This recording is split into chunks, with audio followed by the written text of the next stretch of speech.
มื้อนี้2พ่อลูกเพิ่นอยากกินซีนดาดทุกคนเลยก็เลยได้ออกมาซื้อผักซื้อมีไปเฮ็ดซีนดาดให้กับเจ้ากินมาแล้วก็เห็นมักสลีเนาะก็เลยเอาไปใส่น้ำมื้อเฮ็ดก็บ่มีได้เฮ็ดข้อเฮ็ดเข็มคือบ้านเฮามีแต่เฮ็ดนางลมแล้วก็ได้ทั่วดินมาแด่สิไปเฮ็ดแจ่วหั่นแหละสิกินซีนดาดเทื่อใดต้องได้เฮ็ดแจ่วเองอยู่พี่นะทุกคนแล่นออกไปซื้อก็บ่มีมาแล้วก็ได้หอยได้ซีนแล้วก็พากันออกเมื่อแล้วเบิ่งไอ้ด้านะทุกคนเบิ่งมุมนี้คือว่าตุยแท้ตุยว่าที่จริงแล้วจ้อยๆแล้วกลับมาฮอดเฮือนแล้วก็หิบค้างหม้อน้ำซุปก่อนน้ำซุปมื้อนี้หั่นบ่ได้ดูกบ่ได้หยังมาจิเฮ็ดน้ำต้มผักธรรมดานี่แหละใส่ทุกคนใส่ขนอก้อนไป2ก้อนเนาะแล้วก็ใส่พวกแบบแครอทบ่กระเทียมทุบใส่ขนอผักแดใส่หอมบัวใหญ่แดแล้วก็มีลูกงัวท่อนน้อยๆอยู่ท่อนนึงเสียน้ำไปต้มใส่หลายอย่างต่อไปแล้วก็ปั้นผักบัวกับผักเทียมสิมาเฮ็ดแจ่วหั่นแจ่วนี่แหละก็สิเฮ็ดแจ่วสุกี้สไตล์บ้านเฮานี่แหละที่ว่าเอาไปกินกับซีนดาดหรือว่ากินกับเฟอหั่นนี่แล้วก็เอาถั่วดินนี่นะมาปั้นถั่วดินได้แล้วก็จะไปคั่วเฮ็ดน้ำแจ่วได้มันหลังจากที่คั่วผักบัวผักเทียมจนหอมแล้วก็เอามักเผ็ดผงปาปริก้าหรือเผ็ดน้ำนาหั่นนะไปคั่วใส่คั่วมักเผ็ดไปหน่อยนึงแล้วก็หิบเอามักถั่วดินลงไปใส่เพราะยันมักเผ็ดไหม้แล้วเฮ็ดแจ่วเทื่อนี้สิบ่แซ่บแฮงเพราะว่าบ่มีกะทิป่องทุกคนเอ้ยนี่ได้ใส่น้ำลากับกะทิผงเอาและหั่นจิมักใส่กะทิป่องแบบหลายๆนะมันเค็มๆคุ้นๆนะมักแห้งเท่านั้นทุกคนนี่แล้วใส่น้ำลาไปหน่อยนึงแล้วก็คั่วไปหลังจากนั้นแล้วก็เอากะทิผงหั่นห่อนึงนะมาละลายกับน้ำอุ่นโทกใส่น้ำอุ่นแล้วก็ตีให้มันแตกหลังจากนั้นแล้วก็ไปโทกใส่ในหม้อเลยใส่กะทิผงมันก็แซ่บอยู่แต่มันสิบ่แตกมันนะทุกคนใส่กะทิป่องแล้วมันสิแตกมันออกมามันแซ่บนะตอนปรุงรสแล้วก็ใส่ขนอผักหน่อยนึงใส่น้ำตาลที่จริงน้ำตาลแล้วจะใส่หลายๆอันนี้หั่นแล้วใส่น้อยก่อนพอแล้วน้ำตาลแดงมาไหมก็ใส่แป้งนัวใส่น้ำปลาต่อไปแล้วว่าสิกินน้ำตาลทรายแดงหั่นนะแล้วก็ซื้อน้ำตาลทรายแดงมาแล้วก็ใส่เป็นน้อยนึงแล้วก็บ่หวานแล้วก็ตื้มใส่อีกแจ่วสุกี้อันนี้ต้องออกหวานๆหน่อยนึงเนาะจังสิแซ่บแล้วในระหว่างที่เคี่ยวแจ่วไปแล้วก็มาล้างผักล้างเห็ดไว้กะว่าแจ่วมันได้ที่แล้วก็จะเอามะงาขาวนะไปโรยใส่เลยบัดนี้แล้วก็สิคั่วมันไปอีกหน่อยนึงไปแล้วก็ได้เลยได้แจ่วของแลน่ะ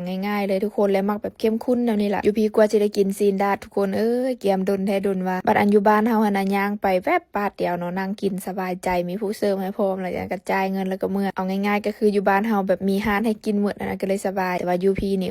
กว่าสิได้กินทุกคนเกียมเองหมดสุอันสุแนวเนาะแต่ก็ย่าแซ่บแต่เกียมเครื่องแล้วเมื่อแล้วก็จัดโต๊ะเลยได้บัดนี้ทุกคนนี่ฟ้าก็เกียมเสียบหม้อและเส้นร้อนอยู่ในหม้อหั่นแม่ดาเก็บใส่ดาเวลาเราเห็นหม้อซีนดาดเราจะอยู่ดีบ่ได้เราอยากเก็บนี่เก็บนั้นใส่แล้วก็มีเจลซีฟู้ดแดกับขาดบ่ได้แม่นสามังนาวเจ้านางทุกคนคันที่กินซีนดาดกินอย่างนึงนี่กินหลายๆนี่แล้วต้องเกียมซาไว้กินพร้อมกันเลยกินแบบนี้ต้องมีตัวช่วยได้ทุกคนค่ะบ่มีตัวช่วยนี่น้ำหนักขึ้นดีขนาดทั้งฟ้าทั้งแลแล้วพากันกินซาเจ้านางกินได้กินว่าแล้วเบิ่งเอดาแม่บ่แม่นแล้วว่าลาก็เพิ่นน่ะเพิ่นอยากใส่หม้อหั่นน่ะแล้วก็ห